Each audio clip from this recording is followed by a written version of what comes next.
Hello, hello, hello, hello. Oop, this one. I moved my whole thing and I lost track of where my buttons were. Um, my ad things are all confused again. Hello, we're back. I remembered that I was going to do a reprisal, a revisit of the weird pizza. Um, the kebab pizza worked great, and I don't think we need to revisit that one at all. If you'll remember, the peanut banana curry pizza did not work out so great. I wasn't a big fan of that one. Well, I'm not going to be defeated.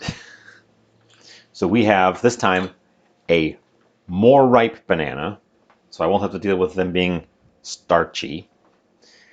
And I have a plan. I'm going to try to embrace the spirit rather than the letter of the law on the Swedish curry peanut banana pizza. Because I had ideas. I felt like I knew where it needed to go from where it was. I understand it's probably. I was actually talking to Hecky, who we rated that day, right afterwards, who said that the banana curry pizza is very divisive in Sweden. Some people love it, and some people do not love it. So I'm going to attempt to make my own take on it using the. I understand the concept. I think. I'm gonna be honest. I'm not really sure what the banana is doing in there. It's not providing anything that is not already on a pizza from some other source, um, except for banana flavor.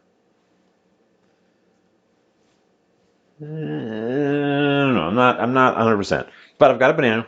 I'm also not going to forget to make the pizza salad this time, which I forgot to make the first time. And I actually thought might have been a really good accompaniment to the kebab pizza because the kebab pizza was very punchy and very spicy. And the pizza salad would have been a nice sort of cooling counterpoint to that. There's two. I'm gonna refill my salt while I'm talking here. There's two or three different versions of the pizza salad that I've been able to find. So I'm gonna kind of follow all of them. I need to buy more salt. I need to buy more salt. So we're gonna kind of hedge our bets and do what I think is the best combo. One of them requires a 24-hour resting in the marinade, so we're not doing that one. I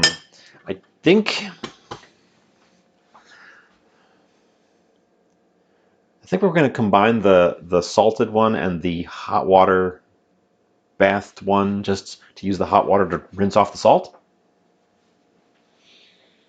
Because one of them just has me pour.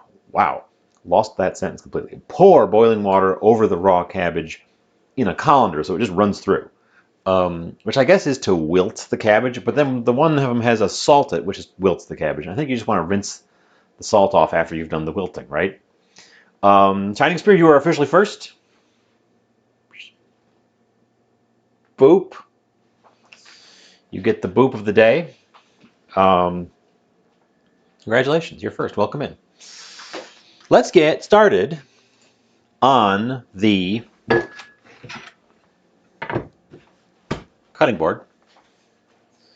I don't know that we're going to need or we are going to need the stove a little bit later for the sauce part. I'm going to adjust. We're going to start with the pizza salad.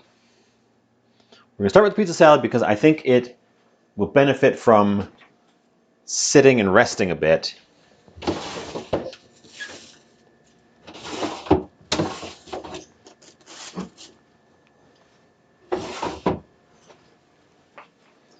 And at the very least, it'll benefit from resting in the salt to wilt down the cabbage. I think that's the way we're going to go with it. We're going to go for the salty version.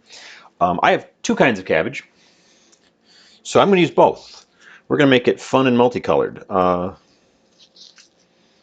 don't need a ton of this stuff, so we're not going to go nuts. I think I'm going to take...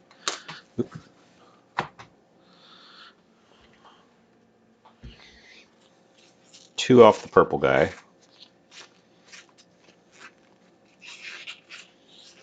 This is usually how I keep my cabbages. I don't cut through the whole thing. I just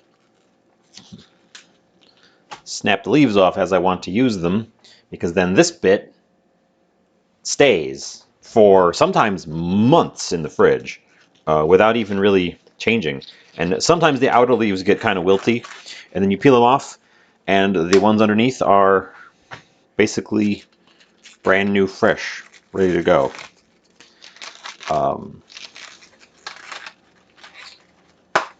We aren't worried about keeping these guys terribly intact. 2 green, 2 red. Let's go with 3 green, 2 red. So it's slightly more green than red. Green one is a lot fresher, so the leaves are kind of, they're very rigid, so they're kind of tearing as I pull them off.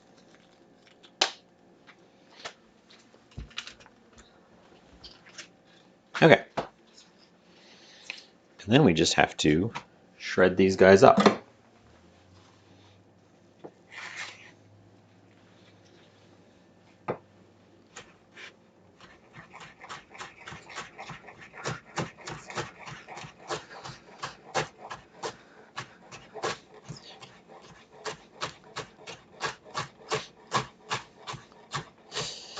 So pizza salad, near as I can tell, is somewhere in between a side salad and a slaw.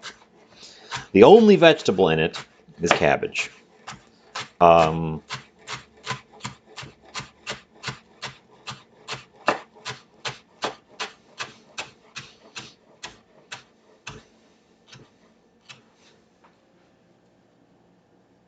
need to get a bowl out, because this is all going in a bowl.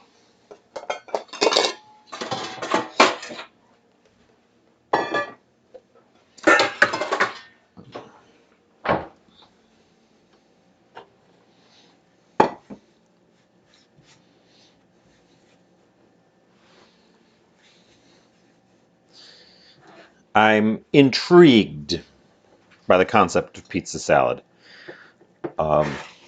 which I guess is served with pizza by default. It's a little bit gnarly. We're just going to take that little gnarly bit off, which is also the core. Honestly, we probably should have cut the core off of that first one. Cabbage cores are a little tough. But I guess in Sweden, this stuff, when you get a pizza, regardless of what kind of pizza you get, you're kind of expected to receive pizza salad by default. That's the what I've been informed of. So there must be something to it. They wouldn't do it if people just threw it away immediately.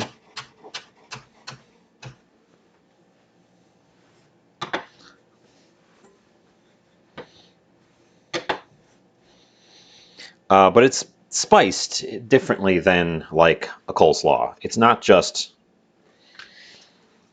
a coleslaw served alongside. We are going to throw that chunk of core away. Green cabbage was a lot stiffer, so the core will also be more rigid. And by core, what I mean is the base of the leaf rib, where they all come together into that middle bit. I'm just gonna manhandle those off. Red cabbage is probably blasphemous for the traditionalists somehow. I don't know.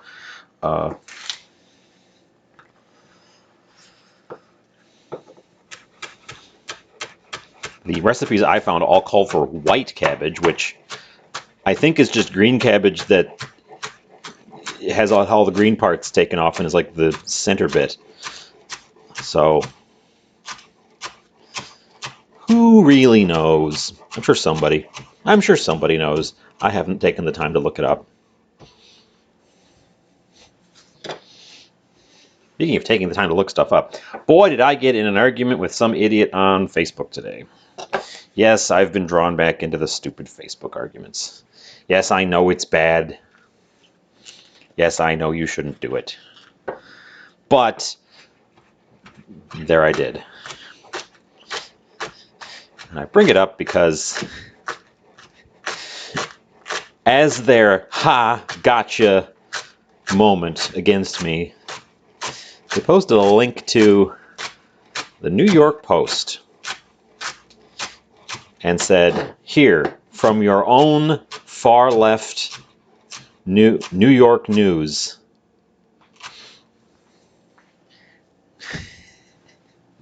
And if you're not familiar with the Post, it's a tabloid. It's not a newspaper. And it's owned by Rupert Murdoch. So it's also not left wing at all. It was just the funniest. I'm not even going to say what we were talking about because that's irrelevant to the story here. It was the funniest thing. Haha, I got you.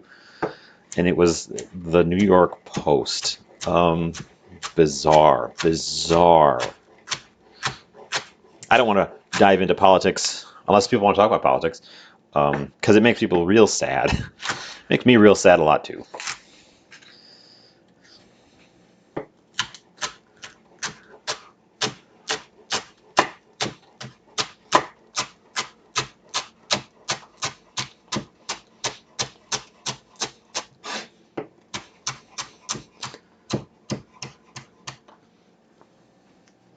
Okay, so what we're going to do, now that I've got my cabbage shredded up,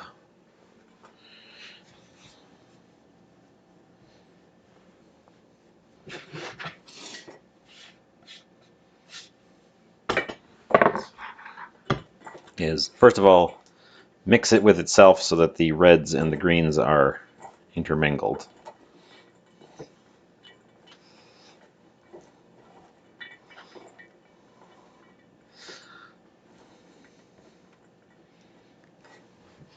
Should have gotten a bigger bowl. Should have gotten a bigger bowl. Clearly. But then we're going to wilt it down with salt, which is how you would do like starting a sauerkraut or a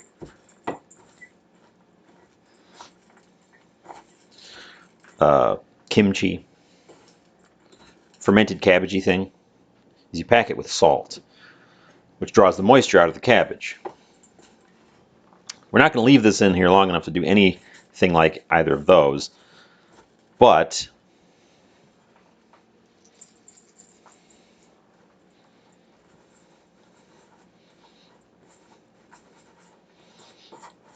we are hopefully going to get this thing to wilt, produce some moisture in the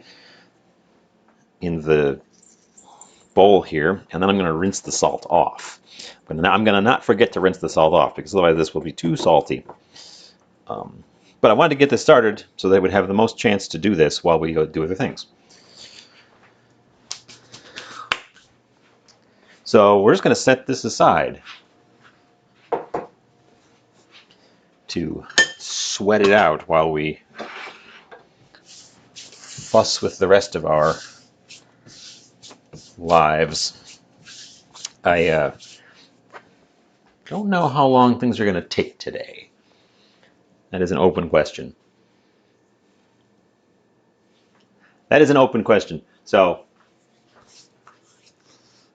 I don't want to speed through stuff, but I also don't want to go too slow.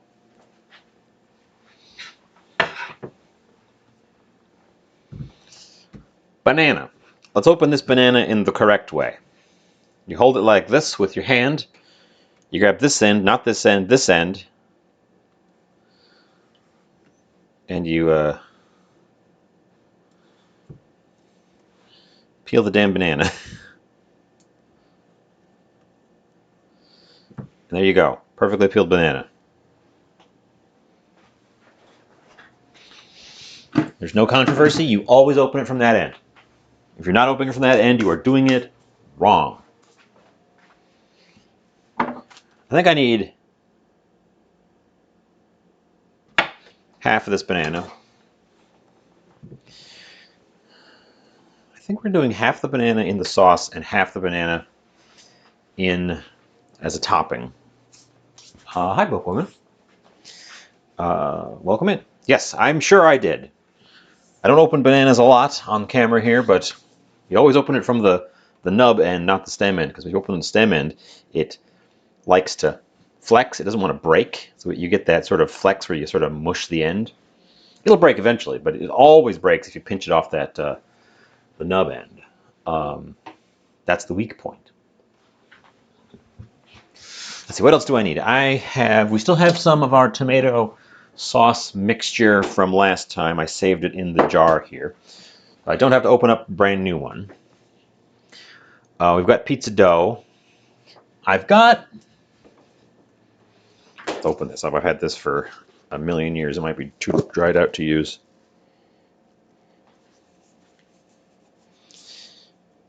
Yellow curry paste, which is very dry and crumbly. The biggest issue I think I had was that I was expecting a more curry flavor, and my curry powder might just be dried out and old. That's definitely a possibility.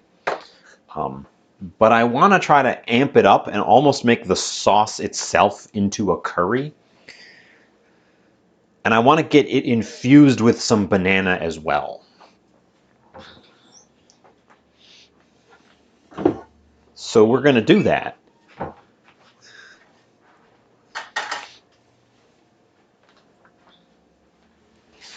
Which means I need to either mash or puree one of these bananas, banana halves. It's going to be that end because it's got a brown spot on it. And you won't notice the brown spot if it's mashed.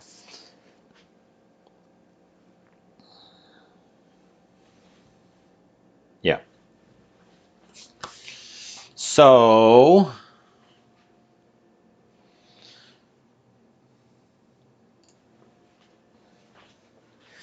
tell you what I'm going to do. We're gonna pop it in there directly, and we're going to hit it with a potato masher before I've even got the heat on.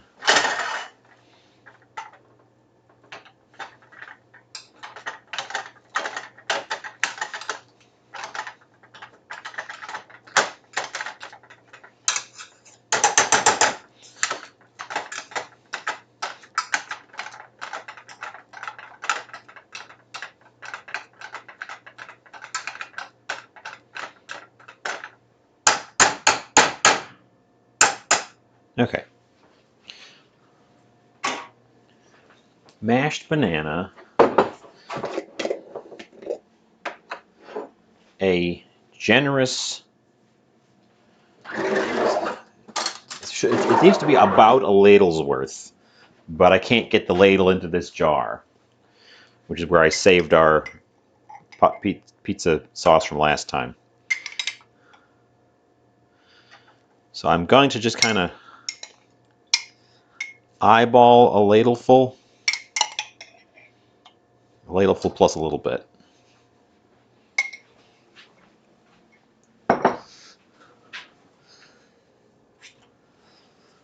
Let's use a red spatula.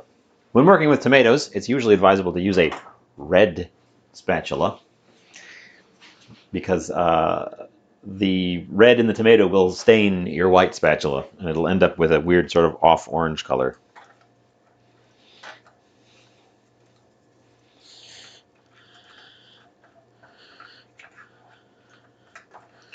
Okay, I do have the heat on now.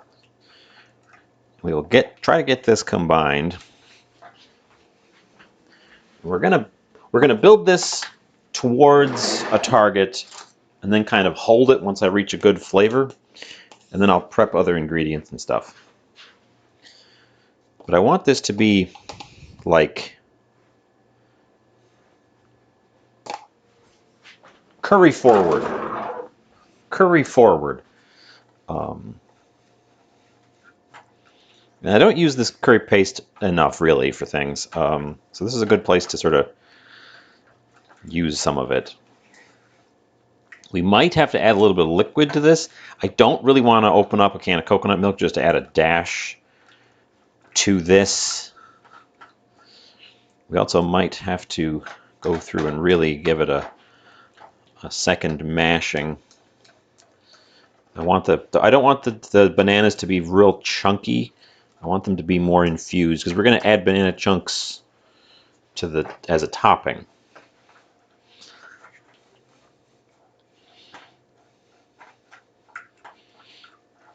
But we do need to cook this a little bit because we want the curry flavors to wake up and infuse. Let's see. Oh, peanut. There needs to be some peanut butter in there as well. That was the other thing that was missing. That might be our element that becomes more saucy. I've got, if we pop back over, an all-natural, unsalted, one-ingredient peanut butter that I have used for a few recipes. It separates like crazy, and it's really dense at the bottom.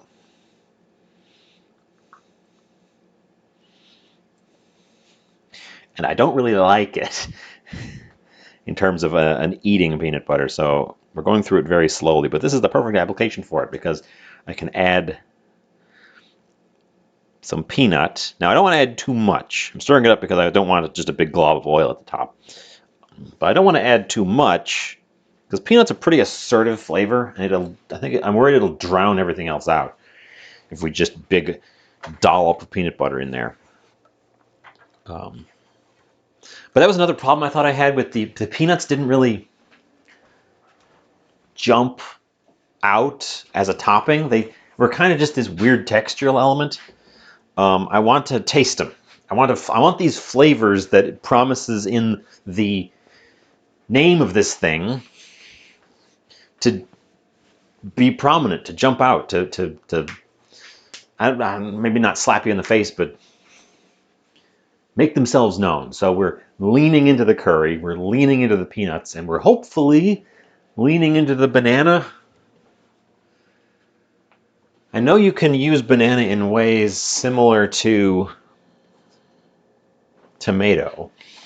And in fact, as we develop our sauce, I have this stuff in mind. Banana sauce, which is effectively ketchup made with bananas and not tomatoes. We might add a little dollop of that as we go. Our sauce is officially bubbling.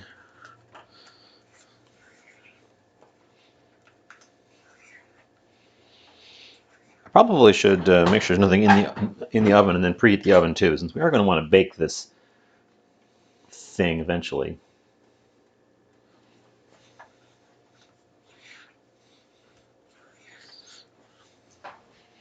Let's add our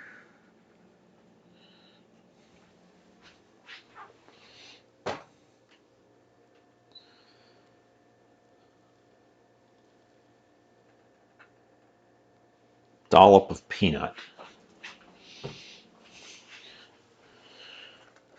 and get that stirred in.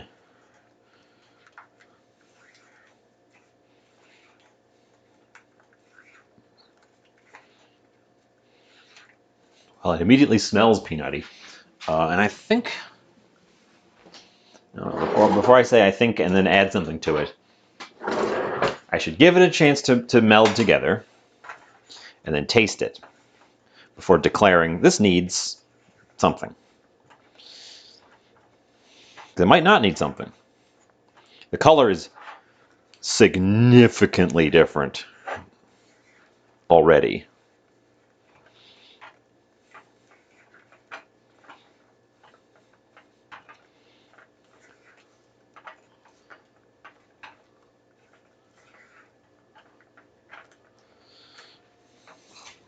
So let's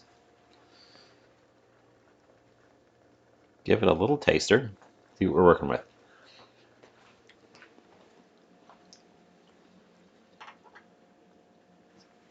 Oh, we're working with flavors. Whoa. First of all, temperature down. Too hot. Oh, it's got a strong spice to it from the yellow curry. We definitely don't want any more of that. We kind of want more of the non-spicy parts of the curry.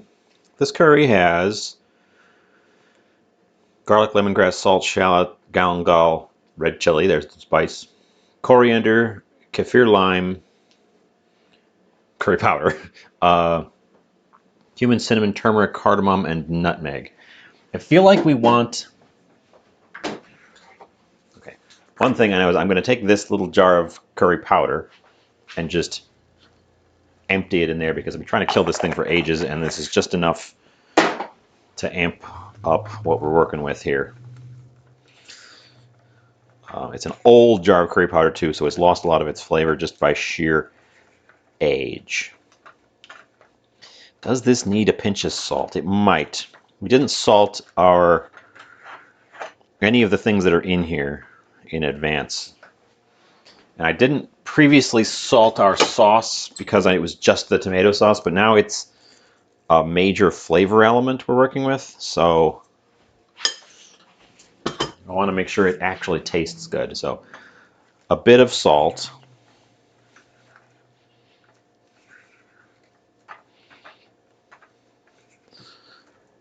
Thoroughly stirred through.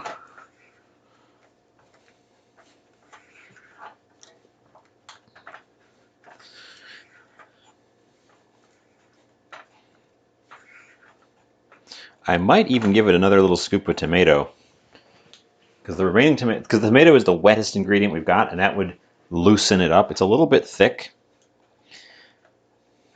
I can always make more of it than I need and just not use it, but I can't make less of it than I need and then make more at the end.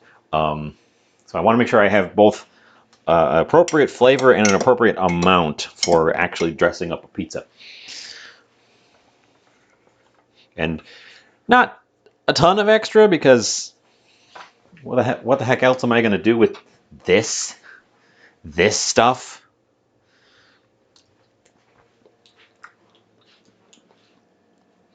The peanut is distinctive. The banana is actually jumping out at me, which is interesting. It's got sort of a tomatoey undernote that's not really very strong. I think we could give it a little extra dose of... I think we can give it a little extra dose of tomato. Stir that in. Schnapsity! With a sad banana? Why sad banana? Also, welcome in. Hello. How are you?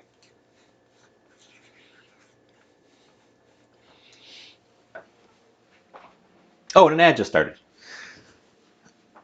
An ad just started. Ugh. Ugh.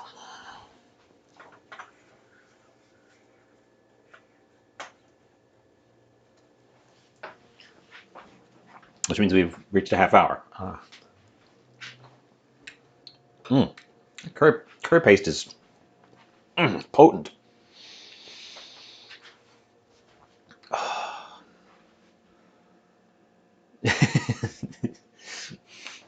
Sudden pizza cravings before bed.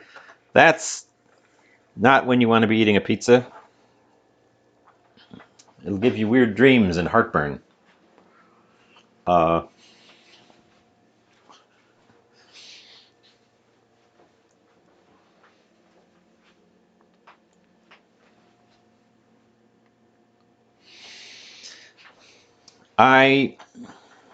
guess I don't know exactly what I'm shooting for. This is the sauce, and I wanted it to taste like all the things I mentioned. And I guess we're there.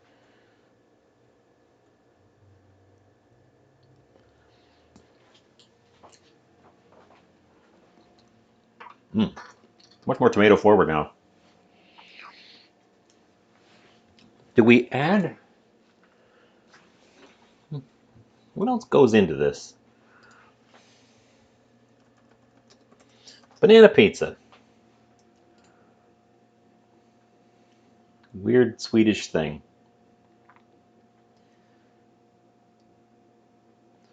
Bananas, curry powder, cheese,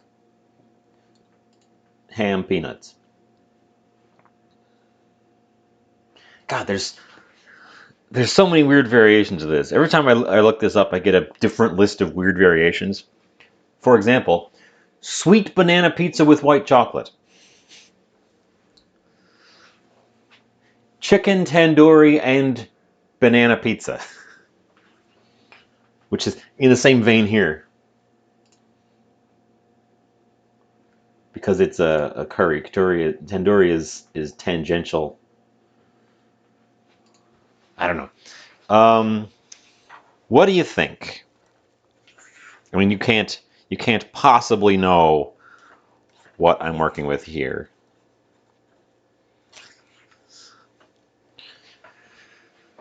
Do I keep throwing stuff at it, or do I say good enough? Well, when I made it the first time, I made it by the recipe, and then I went and rated Hecky. And Hecky said it was very divisive in Sweden. And my own opinion of it was that it was kind of boring, and that none of the parts that are in the name really jump out at you. And I promised I would revisit specifically this one in an attempt to fix it up.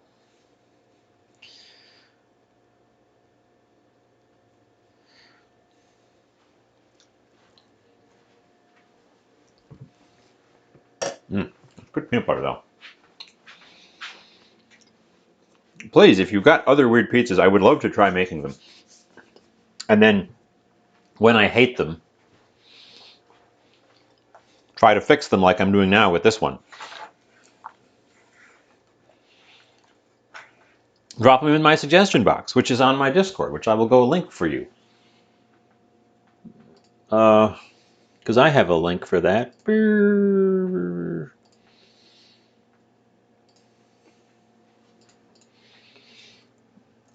Here you go.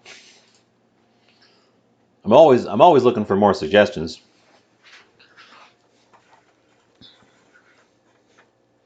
We might be kicking off an exploration of just Swedish food in general if I enjoy this enough. We did that once with Indonesian food, where I just kind of kept diving into more Indonesian things.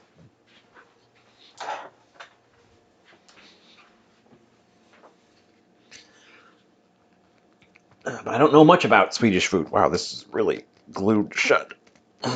Wow, that's glued shut. Haven't used that in a minute, I guess. Oh. Brace it on the table here.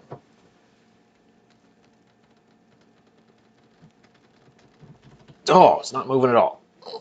Oh, it's not moving at all. Well,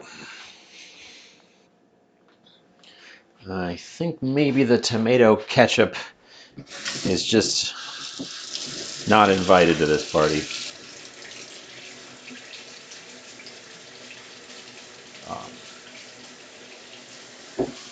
My water running hot.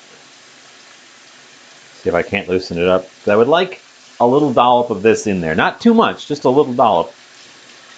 I think that would help. But it doesn't taste quite how I imagined it. And that's what I'm shooting for today, is hitting my imagination. Did that work? No. Lingonberry. Lingonberry pizza. On the side, there we go. On the side, I can maybe understand it, although I wouldn't know why it was served on the side, because lingonberries are very tart, assertive things. We've added a dollop of banana ketchup to this. And I think I'm going to take it off the heat and stir that in. It'll help with the color a little bit too, because banana ketchup has red dye in it. Because obviously bananas aren't red.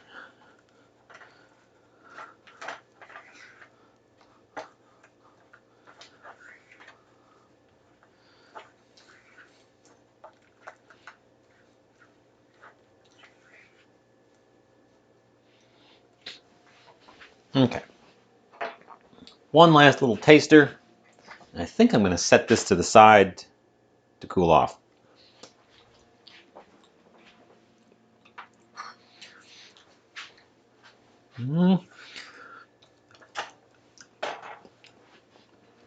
Whoa. Okay. I feel like we're going to have a weird. Day today. That was a weird last tasty bite.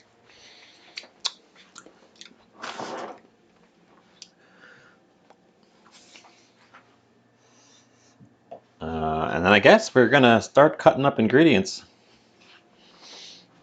Ben is already out, so we will go with him next.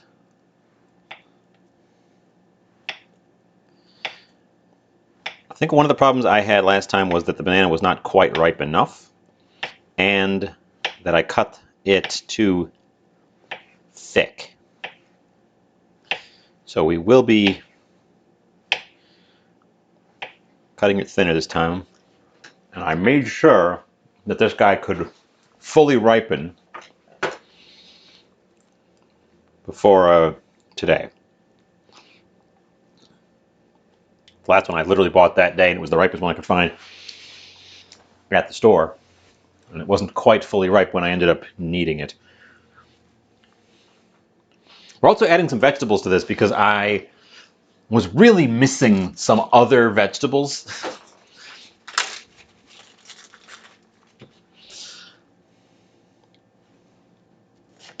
So I have half of a tiny onion here from another recipe where I didn't need the whole onion.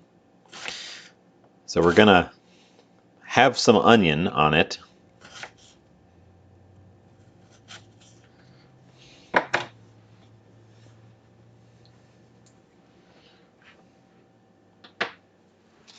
The banana last time gave me potato vibes on the sandwich, on the pizza. I just called pizza a sandwich. That's a whole conversation. It gave me potato vibes on the pizza, and I think it's because it wasn't quite ripe enough.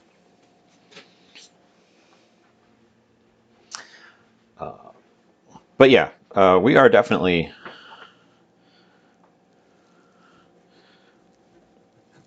off script.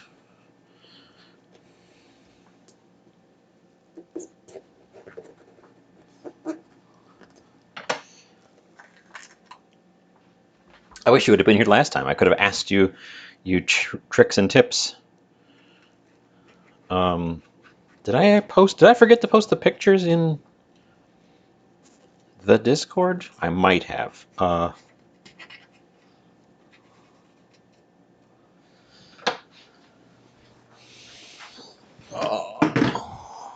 Cybertraz. Hello. Switch knives. Welcome, welcome. We are revisiting what has become the theme of the year, Swedish pizza.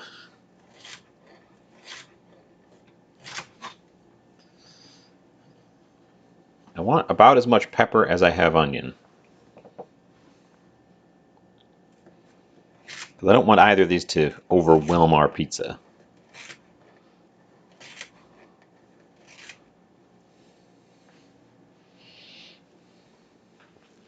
On the first, when I made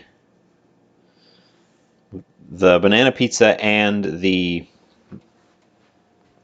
other one I made at that point was a kebab pizza, which was very good. Oh, I keep forgetting about the Instagram. I never use Instagram except to post stuff, so I always forget that I'm supposed to go there. Sorry, yes. I also have an Instagram. We should post the link to that too, and then I can be badgered into actually posting pictures there, which I haven't done for a bit.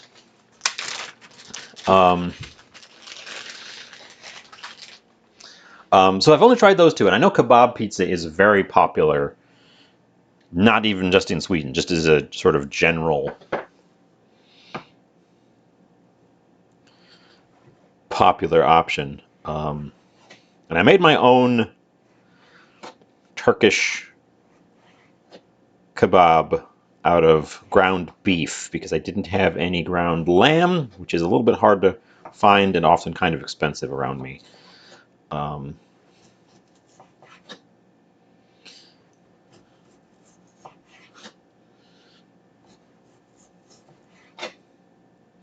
did two because I knew I had enough dough for two. This time I have half of a ball of dough.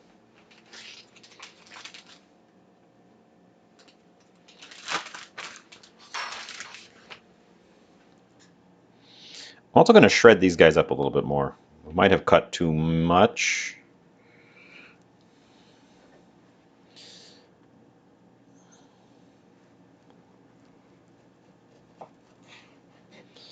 This is, of course, the same ham I had last time, which I'm told from the recipe I looked at is a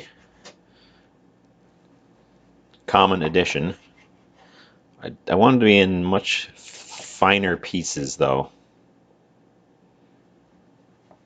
I don't want to hit big chunks of this if I can help it.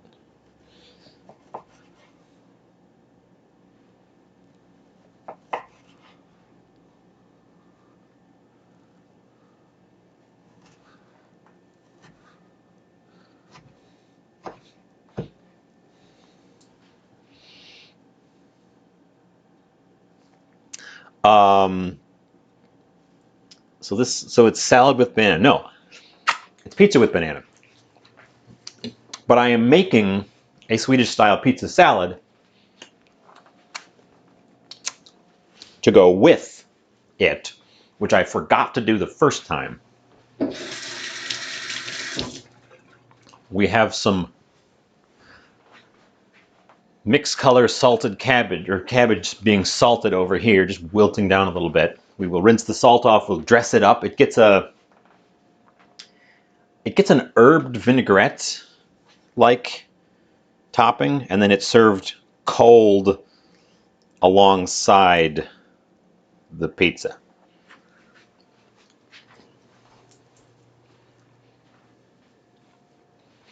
Which this time I'm not, although I made that curry sauce kind of punchy, so it might work out.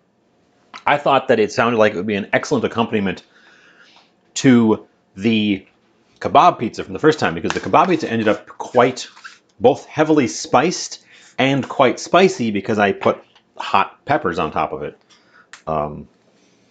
which was suggested as a option.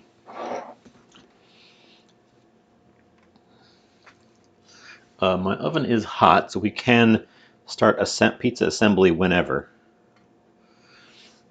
It already looks to me like, this is why I did two pizzas the first time as well, because I knew one wasn't going to take a super long amount of time. It's already looking like we're going to have a little bit of a short day, perhaps short enough to do a secondary thing. We have some whole peanuts. Give them a taste. I like peanuts.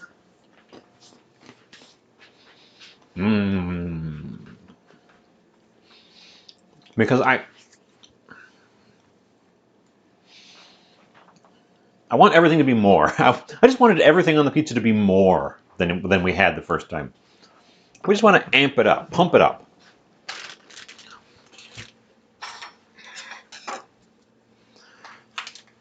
Oh. So, we're gonna push this aside. What's everyone else up to in internet land, in the world of the internet?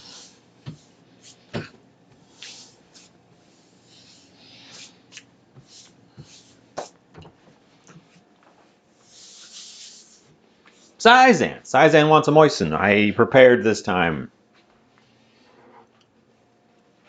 glass of water.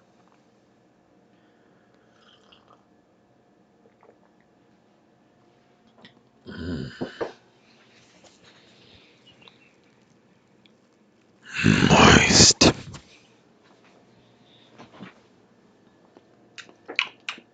Yum.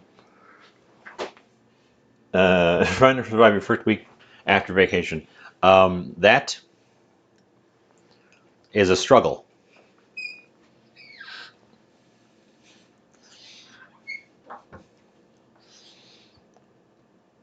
I wish you luck. Size has been watching bookbinding tutorials. Have you learned anything?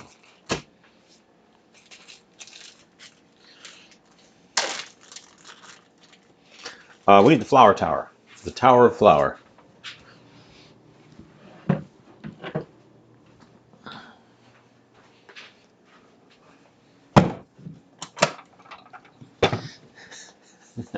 I have been up to my eyeballs in political video essays, which are super bummers all the time.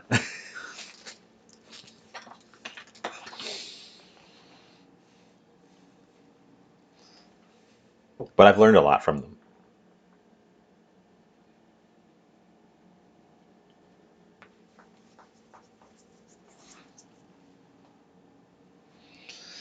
Made a Coptic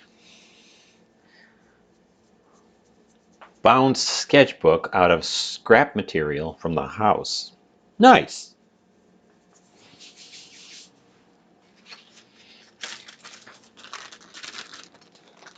We're going to have to just break the plastic here, otherwise I'm never going to get this guy out. This is half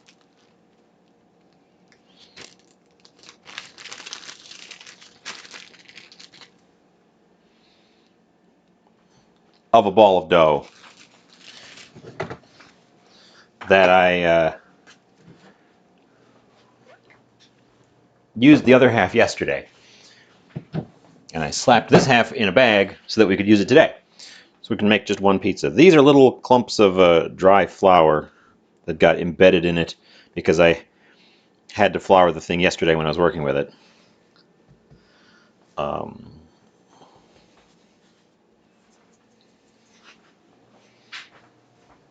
yeah, you two should have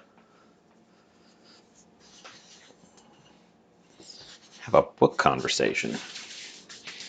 You would get along great. I know, because I know both of you.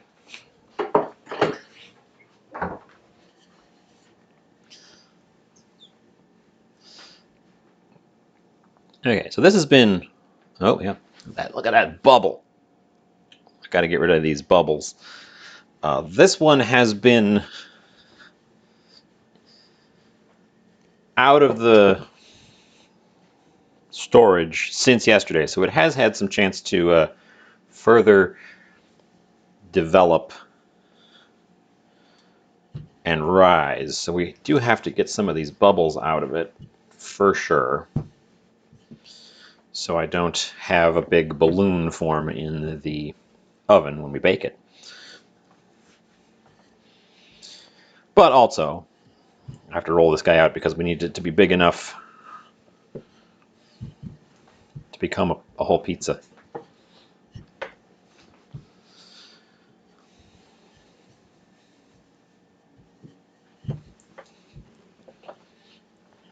I'm oversizing it a little bit.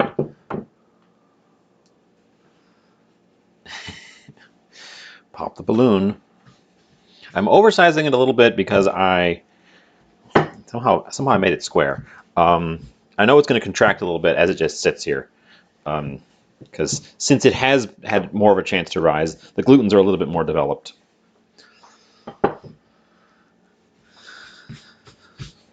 Also, see if we can't make it a circle.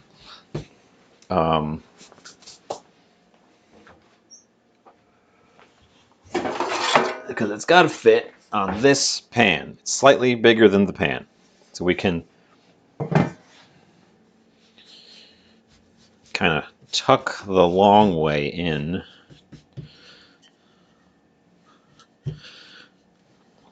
to try to make it a little bit more of a circle. Or we could bake it on the stone. The stone would have to be heated up. Getting it on and off the stone, getting it on the stone is going to be would be the hard part. Getting off the stone would be easy because once it's baked, it just slides off the stone. But I don't have a pizza peel. So I think we are just going to stick with the pan because it's. Someday we're going to cook with the stone directly.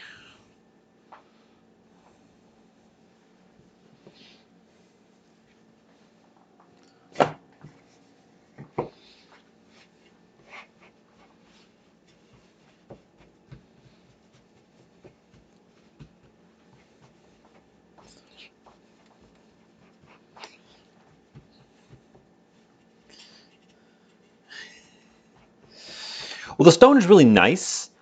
The problem is once the pizza is, I can't build the pizza on the stone because the stone needs to be preheated. Because the whole purpose of a stone is that you get that crisp bottom. We actually can. Oh no, that doesn't work. It doesn't work because the handles on the stone actually hit the edges of this thing. The problem with the stone is that you have to heat up the stone. And once the pizza is made, you got to get it onto the stone. And I don't have a peel. That's that big flat wooden thing that they used to quickly move it around. Because you can't build it on the stone because then it's sitting there on a hot rock, or you're sitting on a cold rock, and then it defeats the whole purpose.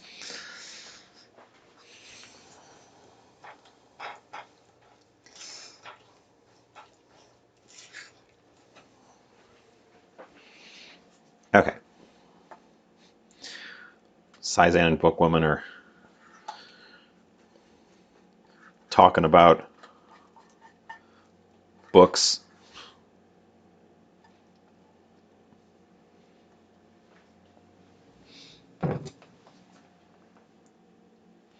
Like a couple of nerds.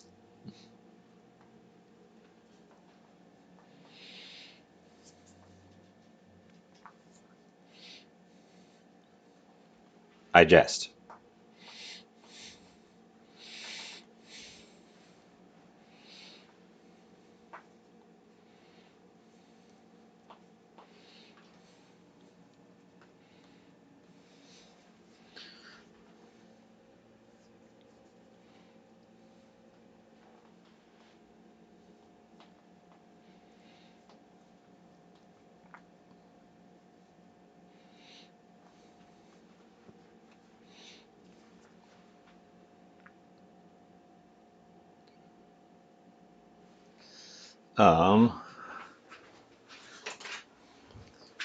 The small scraper. The sauce is very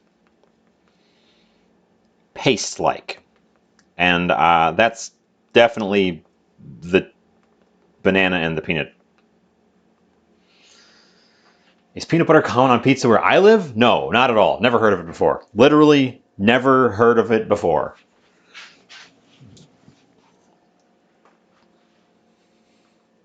Absolutely not. The whole concept we're working with here is utterly alien to me. Um,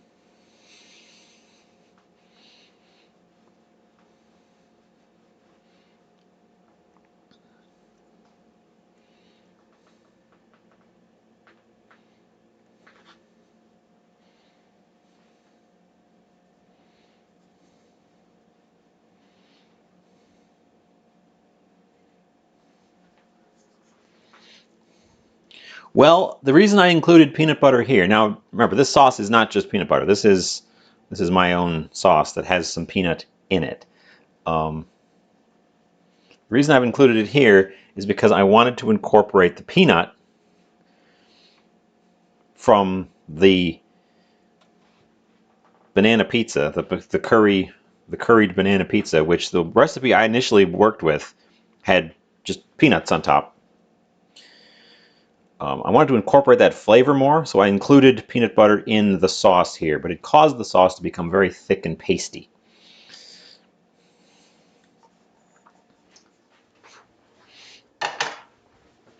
So this isn't just peanut butter. This is curry, tomato, peanut, a little bit of banana ketchup, and some banana. It's a whole thing. We're going to put the meat element here underneath the cheese. I'm going to put some of these things on top of the cheese and some of them underneath the cheese this time instead of everything underneath the cheese. Because I think I want some visibility for our toppings.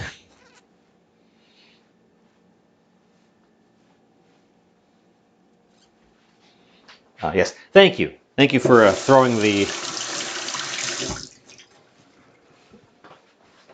back to me.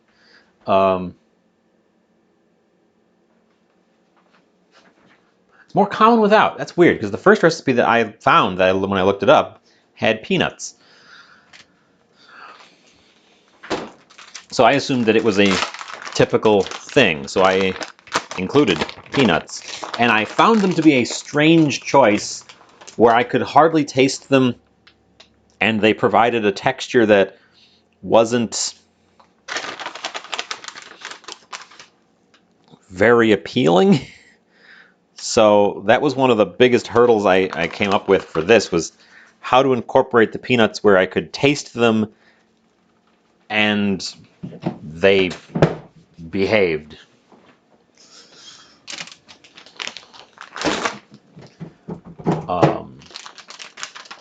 Are there Norway pizzas and Danish pizzas and Finnish pizzas? Probably. I'm not specifically aware of their varieties. Perhaps Schnapsity has more insight. I haven't done the research.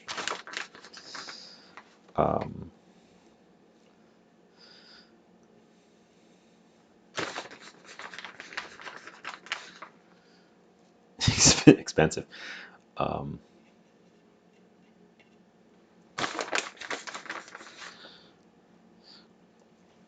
So I'm not going to fully cheese this as much as I want to here. We're going to leave little gaps. Sort of top it and add more cheese in a bit. Because also we need to put some cheddar on this.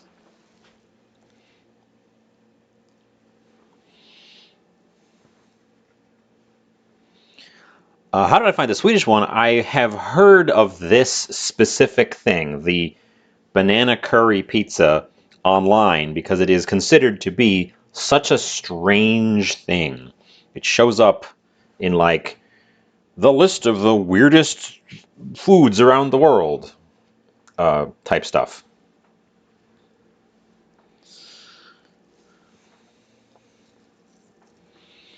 And it definitely sounds weird, and I wanted to give it a try.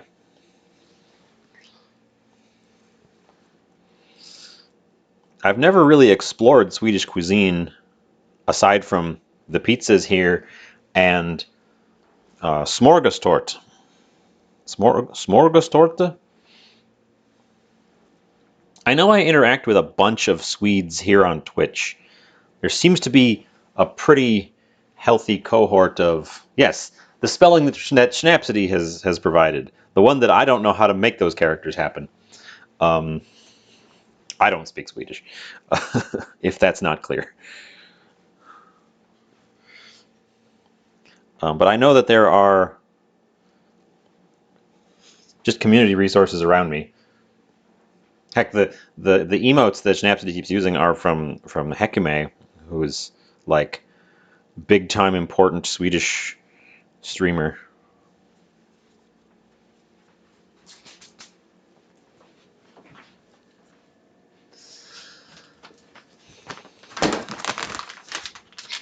My words, not hers.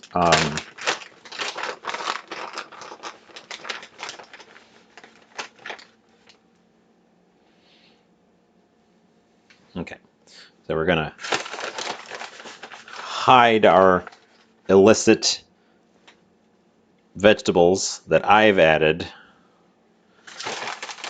under some cheese.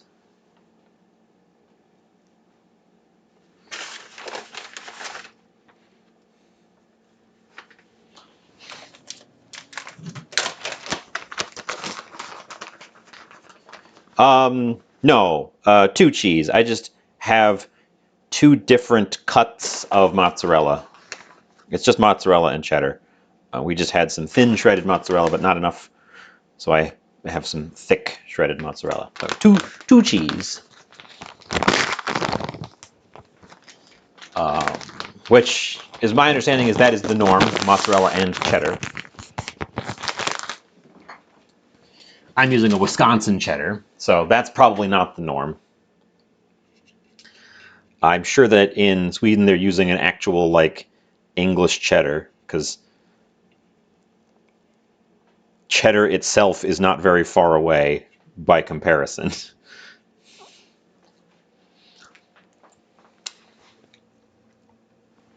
And we're going to put the bananas right on the top so that they are visible and so that they get nice and cooked.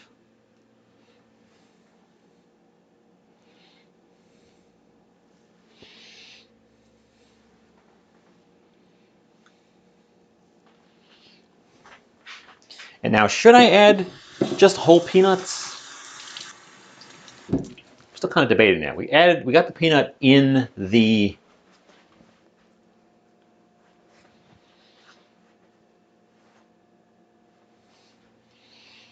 mozzarella pizzas are their own category.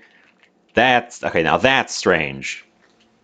If you get a pizza in the U.S., it is assumed to be mozzarella unless it specifies that it is something else. I'm adding some peanuts. Not a ton, but I want some. We might have to go exploring the wide world of Swedish pizza. I do like pizza. We could do a whole month of pizzas. That would be a fun thing.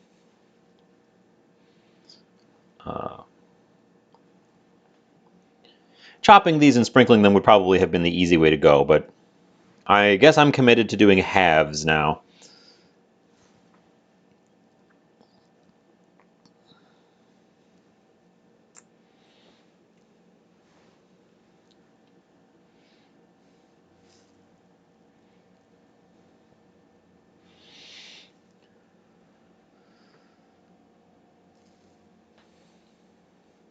Blanco without sauce and just cheese. So a white pizza, for me, I would assume has a garlic butter, potentially ranch, potentially blue cheese sauce base, not no sauce. So that's also strange. Wow, I'm learning a lot. Someday we'll visit Sweden.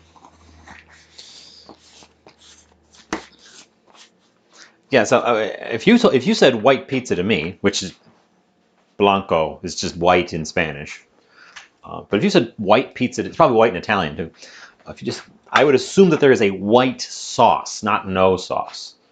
Huh. The more you know. I need the graphic. Let's get this guy in the oven. The oven's hot, and this is about as dressed up as it's going to be. So let's get this guy in the oven.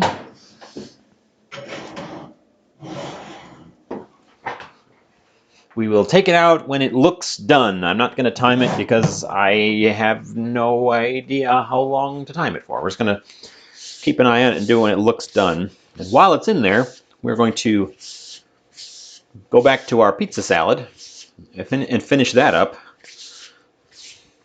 Clean off my rolling pin.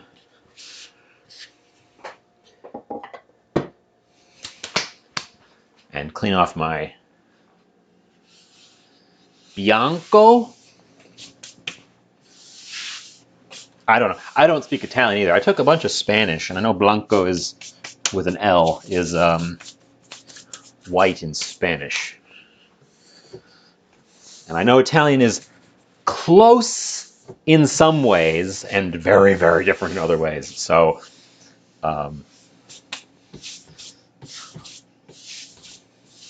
for all I know, it could be called Blanco because it's a blank pizza, unsauced.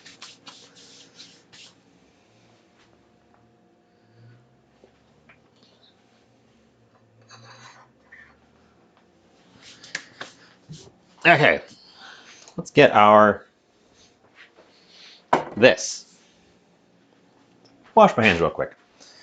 I'll get the flour off so I don't have a bunch of flour in my pizza salad here.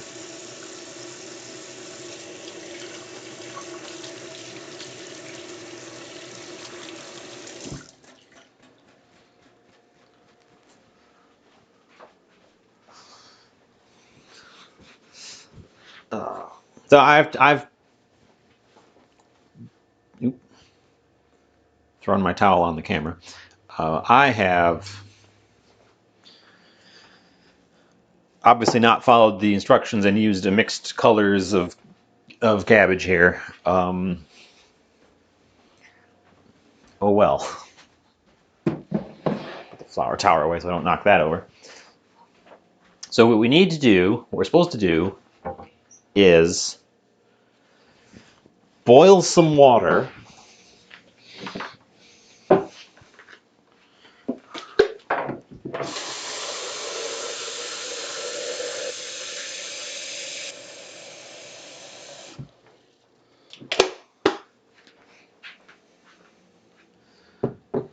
A month of pizzas.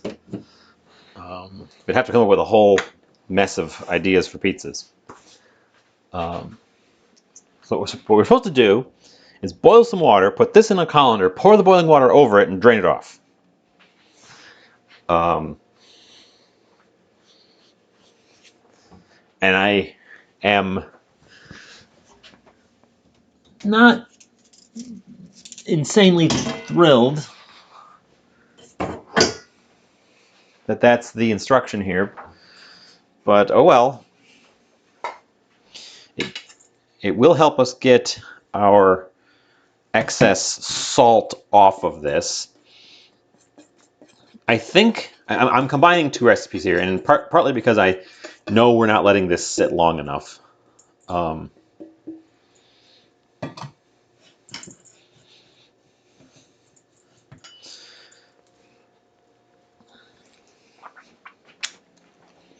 So I have one recipe that calls for it to be salted, and that's what we've already done. And a different one that calls for it to have just the boiling water treatment. And then that one wants it to be dressed and sit overnight in the dressing. And the salted one is supposed to sit in the salt for like 2 hours or something, which I have not given it. I've given it around 45 minutes.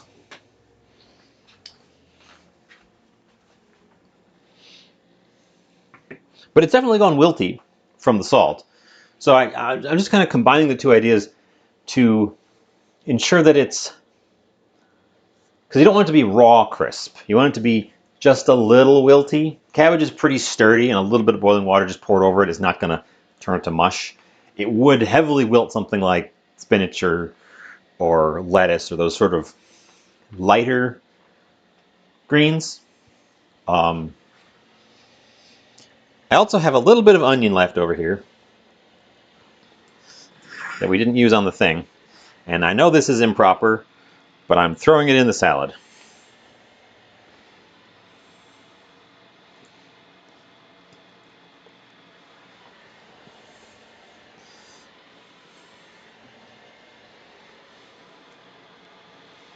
We also need to make the dressing for this, which I think is the most interesting part.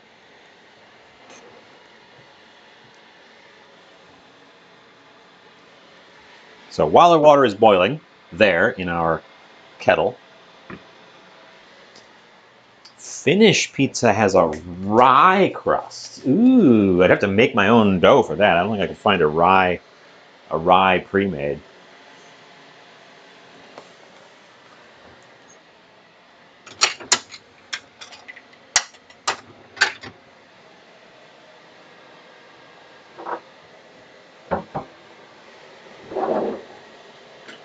That would be fun because yeah, pizza is a thing that has been exported all over the world, and everyone has their own take on it.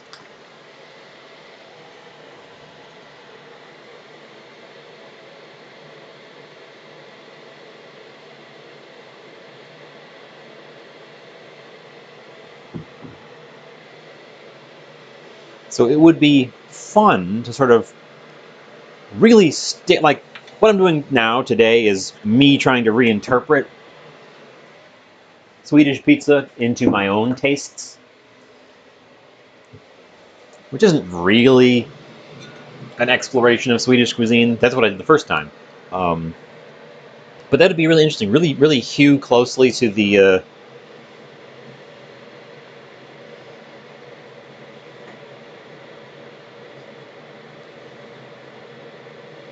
I should have put that in a larger bowl.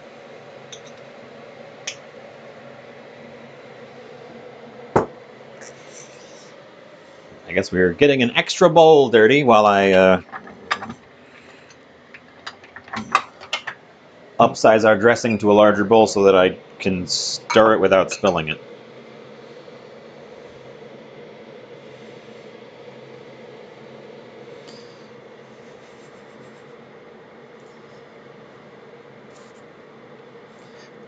I might be able to get a hold of some venison. That is a possibility. It would be white-tailed deer, not reindeer. Ooh, if I ordered it in, I bet you I could find some reindeer.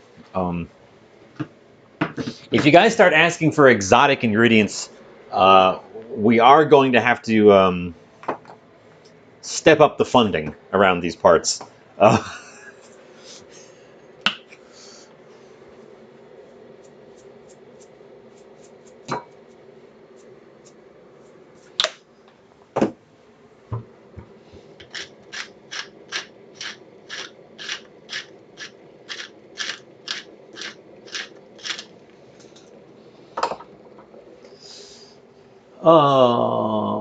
Okay. Oh, lemon juice. I have that.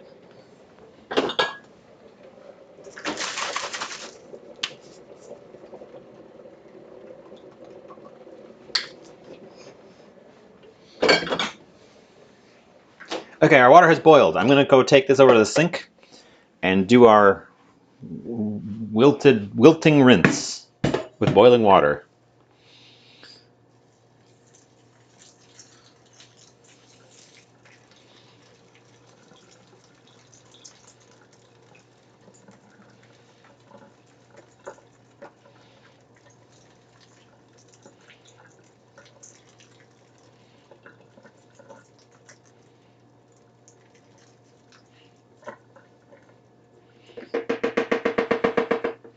Okay. It's rinsed. It's steamy. It's dripping a bit. It smells a little farty, like hot cabbage does. Find cheap substitutes? No. No, never. You can't find cheap substitutes. That's just wrong. Because you're not doing it. Then you're not doing it justice. You're like, well, I couldn't find the actual ingredient, so I guess I'll use some garbage instead. That's why when I get an actual ingredient for something, I'm so excited and I make the real thing. I make some real things out of it.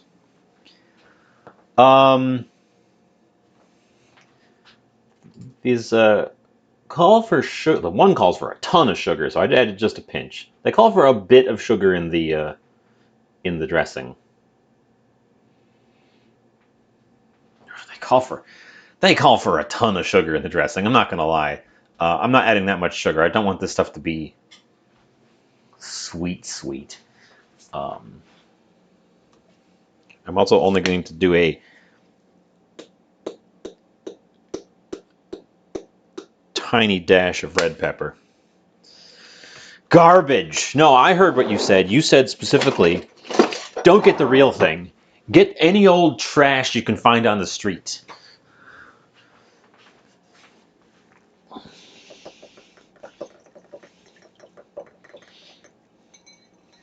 I heard you. You said those exact words.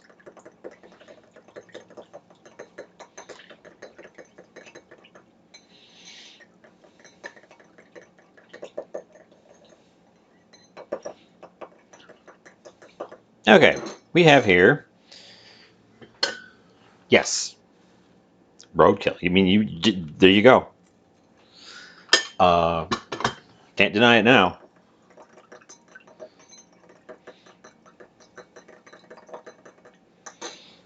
Okay, are you done dripping?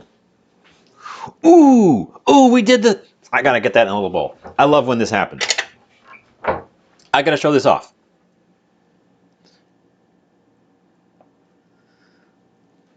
Look, blue water. We got the blue water out of our red cabbage. Look at that blue.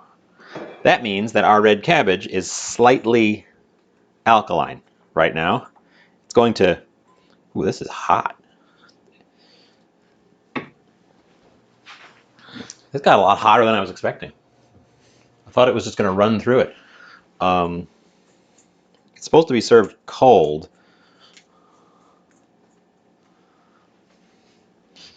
So, if you weren't aware, the purple color, there's the color it was originally. The purple color in red cabbage is a pH indicator.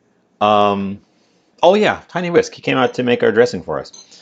The purple color is a pH indicator. So if you can make the juice of your red cabbage, of your purple cabbage, alkaline, it will turn this color blue. And if you, we'll do an experiment with that in a sec. I want to get the dressing in here because it'll help cool this off.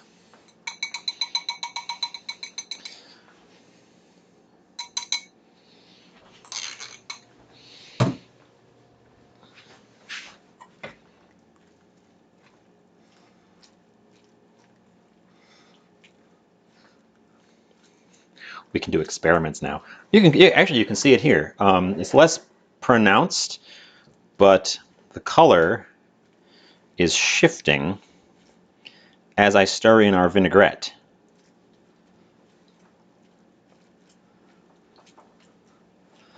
And that's because of the vinegar. But I'll show it to you like for realsies. I tried to do this once before and I couldn't get the juice to extract. But we got a little bit just as a dribble there. So we're going to play with it. We're going to play with it. We're going to take a peek at our pizza to make sure I'm not burning it. And then we're going to play with this. Okay, I said we were going to make sure we weren't burning the pizza. And we are, in fact, going to take the pizza out of the oven because it looks done to me. And it'll cool off while we play with our tiny blue water here. Tiny blue water. So join me for a moment over here. My pizza looks like it needs to come out of the oven. I will say it looks a lot better overall than the first time we made it too. It's got a more appealing look to it.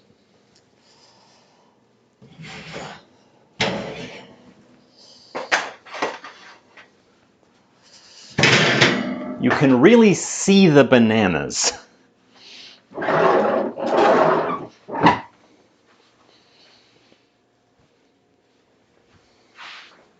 Okay. So that's our first look at our pizza. I bumped the, there we go. That's our first look at our pizza. We are going to let it rest over here. While it is resting, we're going to do a little fun chemistry. It'll just take a moment with this tiny blue water.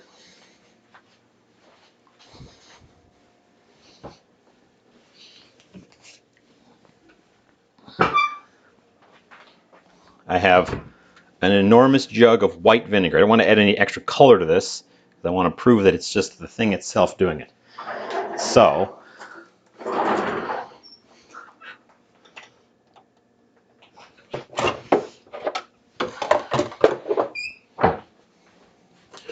just going to get a little bit of vinegar.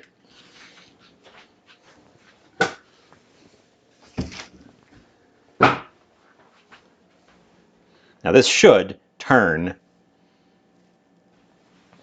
magenta. Look at that! Look at that! Bright pink. Bright pink. So cool. It's so cool. I love this stuff. I think if you can make it super acidic, it turns yellow. But I don't think vinegar is acidic enough to do that. I have to get like some real chemical acids. It's so cool. And then we're going to make this inedible by adding some baking soda to it. But science is for real. Who'da thunk?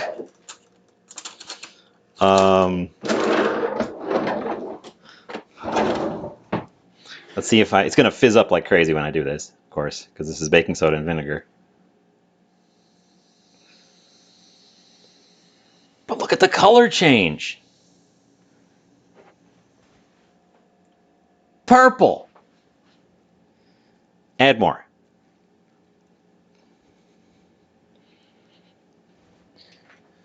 And stir it in.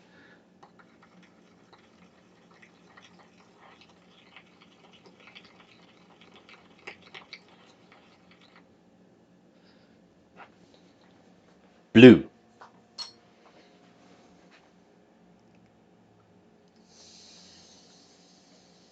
This is just so fun. Back to purple. And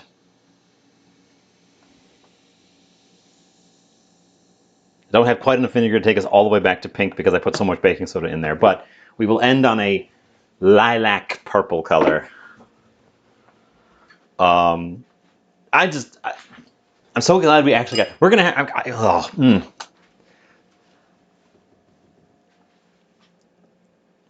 And then, in theory, you can also drink this. There's quite a bit of baking soda left in there. If you can get the exact amounts of an acid and a base together, it will neutralize, and the acids and the bases will turn into water, and because an acid is a molecule with an exposed hydrogen stuck on the side. And a base is a molecule with an exposed hydroxide stuck on the side. And the hydrogen and the hydroxide pop off, stick together, and make a water. And that's what causes all this reactions to happen. Exactly, that. But both acids and bases, unless they're the super, super simple ones. And in this case, we used baking soda, which is just sodium hydroxide. So if you add sodium hydroxide and hydrochloric acid in exact amounts, you get salt water, because the things that are left over is a chlorine and a sodium that stick together and make salt. Now we used vinegar, so the other element that we have is it's acetic acid. I'm not sure what you call that when it's not part of the acid, but that's what's hanging around in there.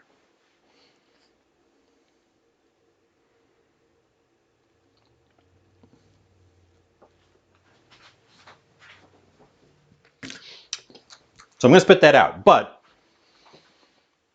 it was very salty. We added no salt to it, and yet tastes salty. But it does not taste good. We have, in fact, ruined it by adding all this chemistry to it. But I had to give it a taste. Is my mouth blue? Nope. I would love to. I can't figure out, because when you add alkaline elements to foods, they don't taste great usually. I've wanted to use that blue in food somehow. But you can see the red cabbage in our mix here is that bright, and actually the juice at the bottom is that bright color. I hope the chemistry was fun. I certainly had fun. I was super excited to see that we got some blue water out of it.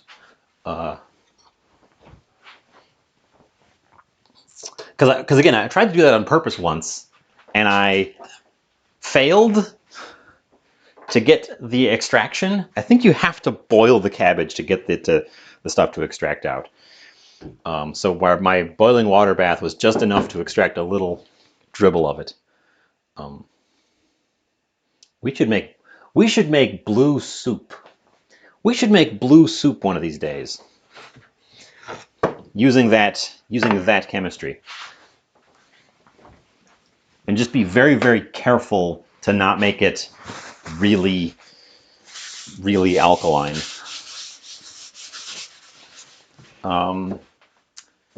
You're too small. I was gonna cut the pizza on that board, but that board is too small. We have to get the green screen. We have to get the green screen out.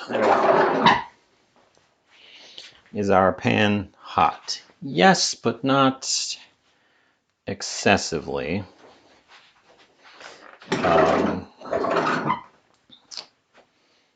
Should I take a picture of this pizza as is? Yes. Bear with me for a sec. I'm going to take a picture of the pizza before I cut it, just in case we mess it up by cutting it.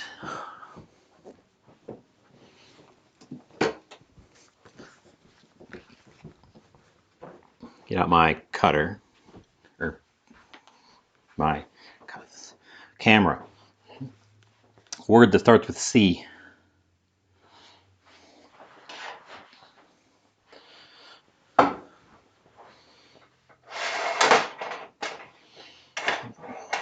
The light is clearer on this side.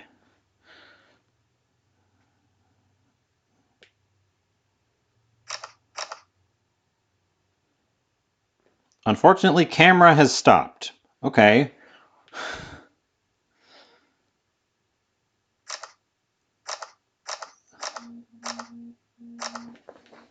I don't know why, unfortunately, camera has stopped, but my camera crashed. Okay. Set that aside. Let's get this cut, tasted, and served with some. Ow. Okay, the pan is just a little bit too hot. Well, you guys were looking at the green screen the whole time.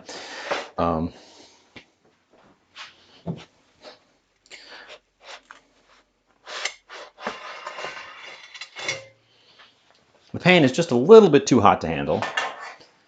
The pizza itself, I think, is well cooled, so that we weren't just going to create a mess when we try to cut it. Oh, we have an ad. That was a good time for the ad. I was taking photos. I will wait to ensure everyone is back from our ad. There's only 20 seconds left. I know not everyone gets the full time for the ads. I never do when I'm watching people. But sometimes you do. So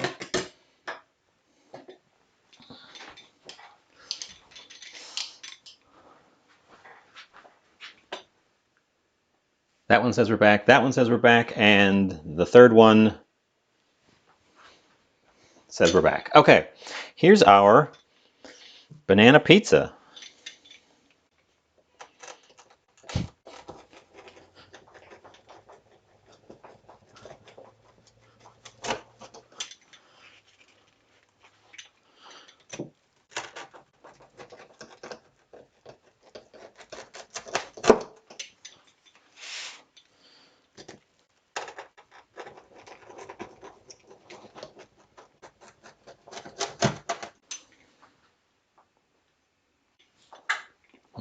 the bananas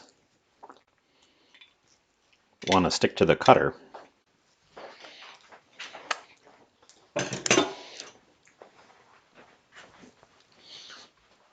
Okay, I'm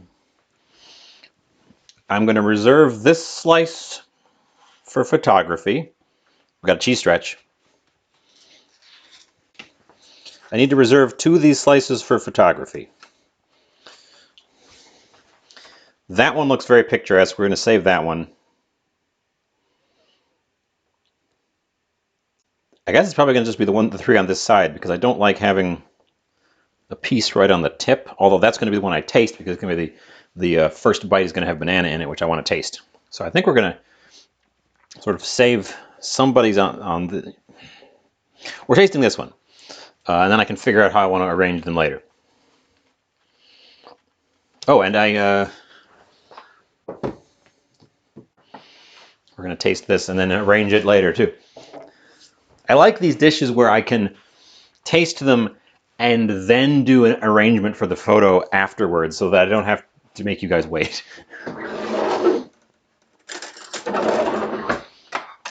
But yeah, let's bottoms up, I guess. We got a pretty good crust. It is drooping. It is drooping more than I think I prefer, but it's a decent crust.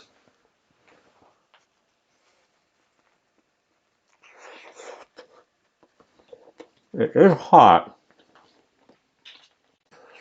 Okay, okay.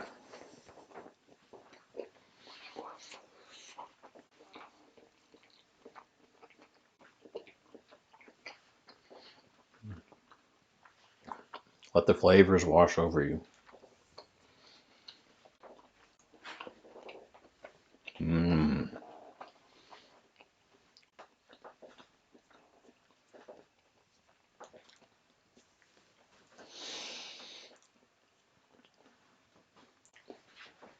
It's still kind of this mild, understated thing, but I think I understand more where the original is trying to come from.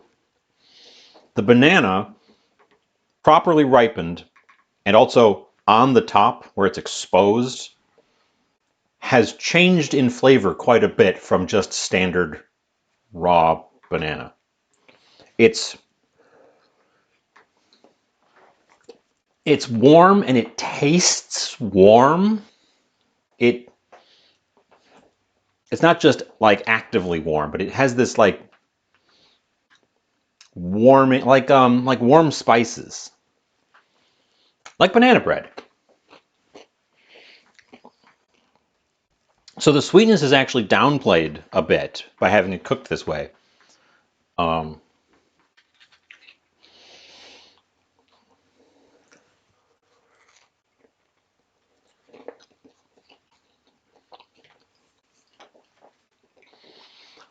The curry flavor is much more prominent too, which I like a lot. I thought the first version of this was very too bland, and I followed the instruction of sprinkling a curry powder over the top after I assembled it all. This time, incorporating the curry into the sauce and making sure that it was good and flavorful means that there's curry shot through the thing, protected from burning, because those dry powders can burn if they're exposed to the surface. But it's not overwhelming because I took the time to balance it out.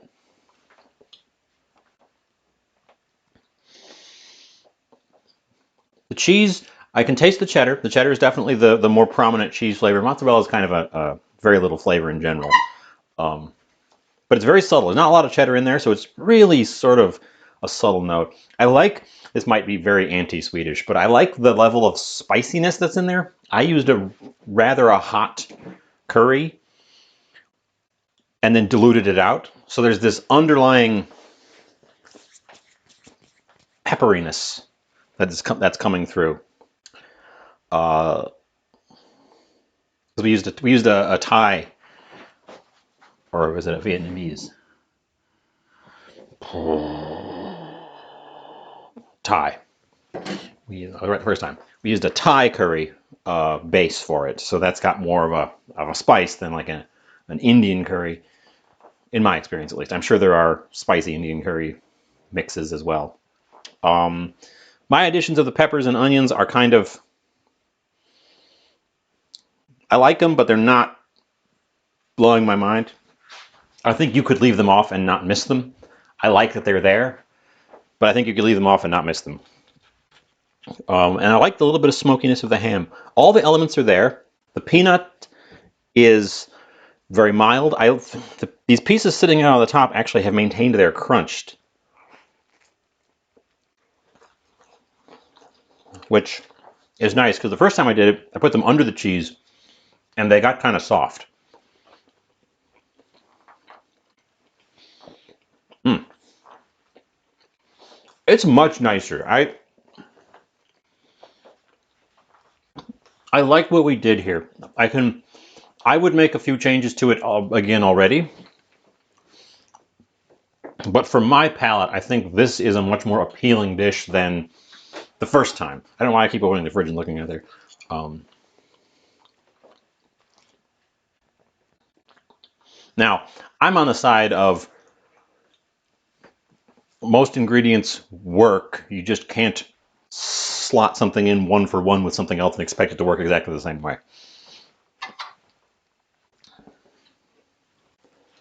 I didn't want to go overboard with the pepper because we were going to have other elements on there. But yeah, flavor-wise, they're not contributing a ton. Um, I think if I used, because when I did the kebab pizza, I used jalapeno, which is also green, and it gives you a lot more flavor and a lot more punch. That might work here as well if you wanted to really jazz up the spiciness. Let's taste this stuff.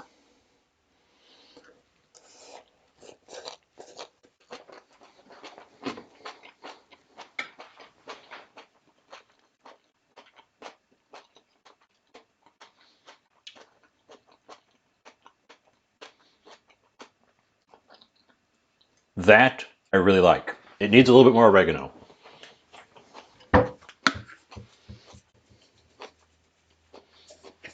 But that I really like. Because there's one thing, I know what this is for. I know exactly what this is for. There's one thing that you never get with a pizza, and it is that vegetal crunch. If you bit into your pizza and you got a topping that had that raw vegetable crunch, you wouldn't be happy about it, I wager. But that texture is a nice counterpoint to the things that are going on in pizza, especially this one. The outer crust is crusty, but it's pretty soft on the interior because these are all soft ingredients, except for the peanuts, which I think is helping. But and our crust was a little bit droopy, but this is a texture element. It's also some acidity, which we don't have in the pizza.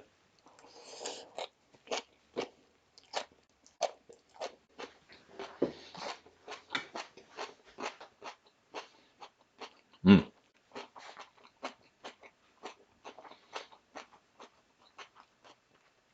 I like it. It reminds me of the dipping oil, like for an Italian first course when they bring the bread and some vinegar and some oil and some herbs. That's what this flavor reminds me of, except with a vegetable crunch. It's not cabbage farty at all. You can barely taste the cabbage, honestly. The acidity is good for a greasy pizza.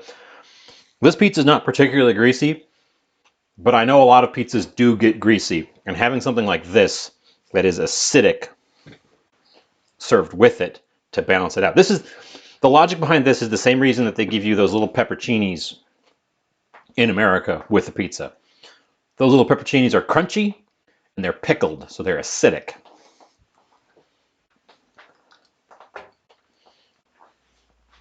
I like this. I like this stuff. It is It is doing the things that I always say you should do with your food, and it is to balance out elements with other elements. So what we have here is soft, fatty, slightly greasy, with some sweetness. This is acidic, crunchy, a little bit of salt, and the herbs in here aren't cooked, so they taste different than the herbs in here. That's my verdict. That's my verdict. Um, so yeah, in conclusion, uh, Sweden is a land of contrasts. Um, no, in conclusion, I think you've got something here. I just think that the standard version that I found online is not the best version. Um, Whereas, and this stuff I really like. I would make this deliberately just to serve with pizzas of all types. Um, Pizza salad is common to get on the side when ordering pizza at home. But if you get a restaurant pizza, you don't. Interesting. I think that the culinary purpose it serves, is is is excellent. I like what it's doing for the dish. You don't need a ton of it, but it yeah, it's like when you get a hamburger or a cheeseburger and a pickle on the side. It's the same logic. I would tweak this a little bit. Probably wouldn't do the boiling water thing, honestly. I think just the salt thing and then squeezing out the extra liquid would be plenty. I wanted to try multiple things, and also I wanted to speed it up a little bit. But I think if I just let this sit in salt for 2 hours and then squeezed it out, that would be all it needed. Um, I have seen pizzas with salad on top, like mounds of lettuce on top, which I'm not sure where that's from, but that one always looks weird to me. Um, I guess we're gonna wrap us up then. Uh, you like it for some pizzas? Yeah, I guess if your pizza is like the veggie pizza, the pizza itself isn't going to be as greasy, so you won't need the accompaniment as much. Interesting. Um, anyway, yeah. I'm. It's still a fairly understated thing, but I quite like this version more than the first version.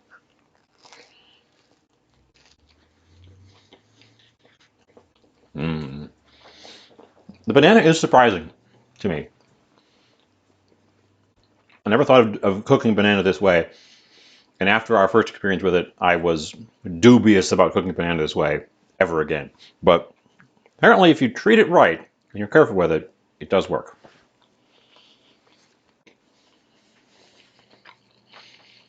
Hmm. Well, I guess that's our show, because now I'm just going to eat my dinner before it gets cold and take some photos.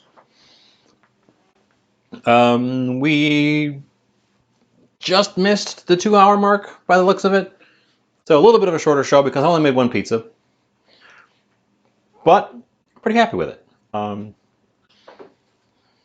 like the idea of doing a themed series in the future, so we'll keep that in mind. We'll brainstorm ideas. We'll see if there's enough variation to work with. Yeah. So so let's see who's on that I can dump y'all. Is Fraz gonna keep going? Fraz has been on all day. Let's open up a tab and see who's all around.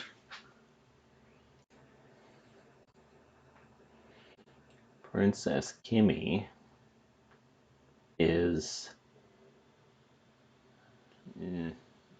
something I'm not. Oh, okay. Well, here's what I'm going to do.